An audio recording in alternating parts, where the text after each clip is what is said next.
Soal yang pertama, seorang pasien berusia 27 tahun dirawat dengan diagnosa suspek HIV. Dari hasil pengkajian, terjadi pembengkakan getah bening, demam, penurunan berat badan secara drastis, dan dari hasil pemeriksaan HIV-nya positif. Pasien meminta perawat untuk tidak memberitahukan penyakitnya kepada teman-temannya, dan perawat tersebut menyetujuinya. Apakah prinsip etik yang diterapkan oleh perawat tersebut? Untuk soal yang pertama ini, kita lihat data fokus pada soal itu, yaitu meminta perawat untuk tidak memberitahukan penyakit yang diderita kepada teman-temannya, dan perawat tersebut menyetujuinya. Confidentiality atau kerahasiaan. Ini menegakkan bahwa perawat tidak akan mengungkapkan masalah kesehatan pasien tersebut kepada orang lain. Coba kita lihat optionnya selain yang D. A. Non-mal efficiency. Arti non-mal efficiency itu adalah tidak merugikan. Konteks tidak merugikan ini adalah tindakan yang dilakukan oleh perawat tidak membuat bahaya pada pasien. Misalnya, jika kita melakukan perawatan luka, kas yang kita mau gunakan ke pasien jatuh ke lantai, maka langkah yang perawat tersebut harus lakukan adalah membuang kasa tersebut dan mengambil kasa yang baru. Jadi kasa yang sudah terjatuh itu tidak boleh dipakai lagi ya, karena tidak bersih atau tidak steril lagi. Nah, yang B adalah autonomi. Autonomi itu sendiri adalah menghargai hak-hak pasien dalam membuat keputusan tentang tindakan keperawatan. Misalnya, pasien menolak untuk dilakukan transfusi. Nah, itu haknya pasien ya, mau menerima atau tidak pemasangan transfusi itu. Yang C, justice. Maksud dari prinsip ini adalah perawat harus bersikap adil dan tidak membedakan pasien. Misalnya, perawat melakukan perlakuan yang sama kepada semua pasien, meskipun ada yang kotor, bau, atau alasan lainnya. Yang E, beneficence. Arti dari beneficence ini adalah perawat melakukan hal yang bermanfaat atau baik kepada pasien. Misalnya, perawat memberikan pendidikan kesehatan tentang hand hygiene. Nah, dari option A, B, C, dan E kurang tepat ya untuk kasus yang pertama ini. Soal nomor 2. Seorang lansia berusia 61 tahun dirawat di salah satu bangsal dengan stroke.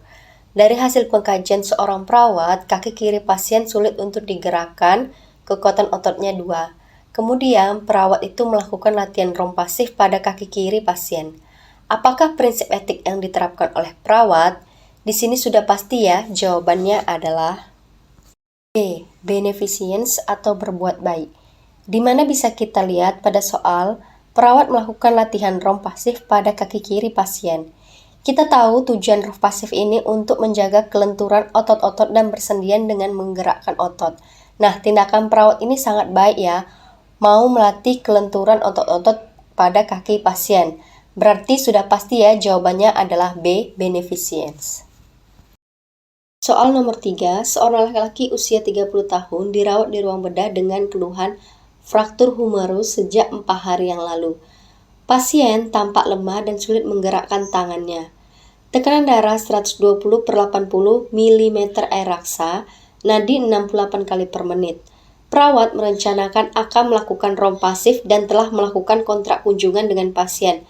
Namun karena kesibukan, perawat lupa dengan kontrak yang dibuat dengan pasien sehingga membuat pasien bingung. Prinsip etik yang dilanggar perawat tersebut adalah dapat kita lihat pada kasus tersebut, perawat merencanakan akan melakukan rompasif pada pasien, tapi karena kesibukan perawat lupa dengan kontrak yang telah dibuat. Berarti perawat ini melanggar prinsip etik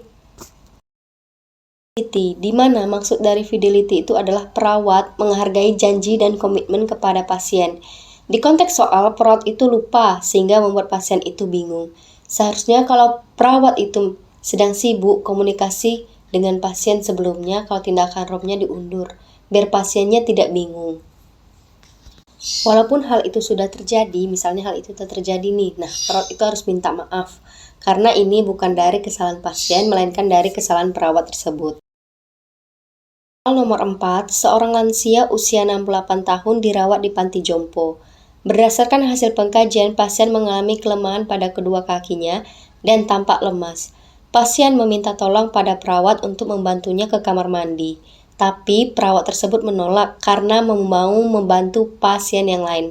Perawat tidak mau membantu pasien karena alasan pasien itu bau dan jorok. Prinsip etik yang dilanggar perawat tersebut adalah, untuk mengerjakan soal ini kita melihat yang menjadi fokus kita di mana. Yang menjadi fokus kita adalah perawat tidak mau membantu pasien karena pasien bau dan jorok. Di mana saat pasien tersebut minta tolong tapi perawat tersebut menolak. Secara etisnya, tindakan yang dilakukan perawat ini telah melanggar prinsip etik keperawatan, yaitu justice. Justice itu sendiri diartikan sebagai bersikap adil atau tidak membeda-bedakan perlakuan kepada pasien. Nah, di kasus sudah jelas di mana perawat tersebut membedakan pasien. Dia tidak mau membantu karena bau dan jorok. Nomor 5, seorang pasien datang ke IGD dengan keluhan badan terasa lemas, kaki bengkak dan sesak nafas. Dokter menginstruksikan untuk dilakukan pemasangan kateter. Perawat melakukan informal consent dan menjelaskan maksud dan tujuan dilakukannya pemasangan kateter pada pasien dan keluarga tersebut.